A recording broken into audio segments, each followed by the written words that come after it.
Some things don't change, however.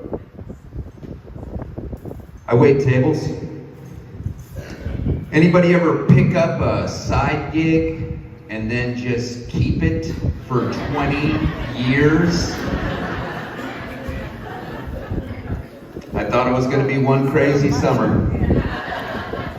But according to Malcolm Gladwell says, if you do something for 10,000 hours or 10 years, you become a phenom at it.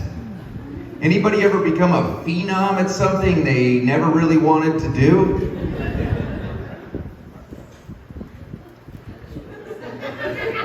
Guess not a lot of phenoms in here.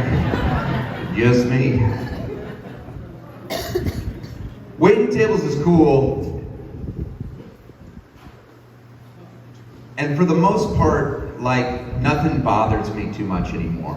You know, like, you're like, whatever. I think it's called giving up, but you're like, whatever.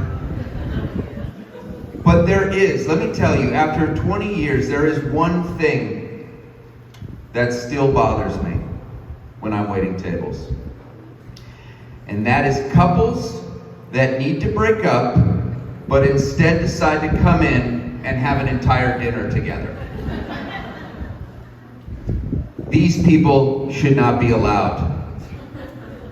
The worst kinds of these people, I feel like I got quiet. Are some of those couples out there? I remember you two. The worst kind of these people are the ones that are in couples therapy. Because they're not even there because they want to be. They're on an assignment. And you know they're in couples therapy because they weaponize the therapy language at each other. I'll give you an example. The other day, I was doing my thing like a phenom does. I approached the table. Good evening, folks. By the way, good evening, folks is the best greeting. It's all-inclusive. Anytime. Good evening, folks. Any budding waiters out there? Anyway. It doesn't look like it. Okay. So I say, good evening, folks, and the guy goes, I'd like to start with the burrata. Here we go. His date says, oh, I thought we could share the prosciutto and the Brussels sprouts. So he says, I hear you want to share. But my truth is I want the burrata. And she says, I honor your truth.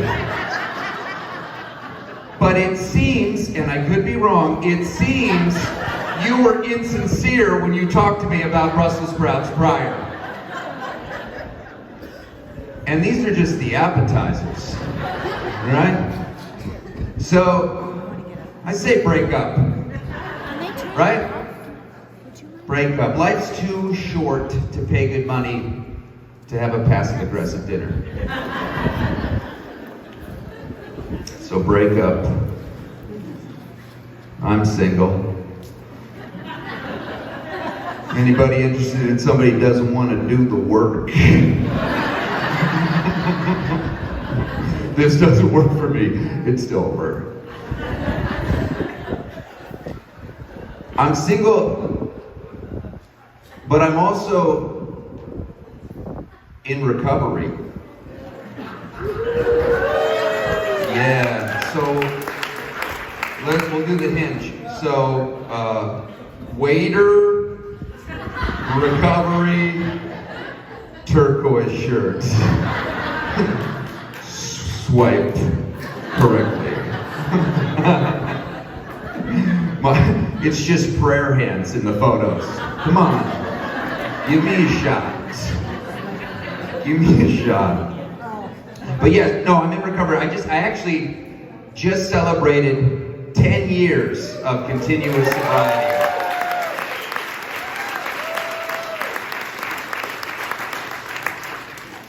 And look at me now. Opening for Jimmy Ryan.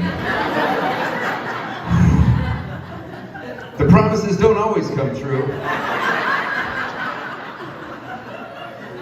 Should have been more specific. We're real vague with that. The promises will come true. What are they exactly? To be honest, me getting sober is the best thing that's ever happened to me. Like, truly. Best thing that's ever happened to me. Just the only problem, there was one thing. And that was, I had to give up the thing that was most important to me. And that was being cool. Pretty much it's be cool and die, or be sober, live, and wear a turquoise t-shirt. People in recovery out there, but part of being in recovery is guys call you up and you help them to, not use. And this is always funny to me because a lot of times the thing they're trying to not do is way cooler than the alternative that you're saying they could do instead. I'll give you an example. This kid called me up the other day and said, "Hey Mike, my ex, she just texted me. Her parents are out of town, they have a hot tub, and she just got some Molly. What should I do?"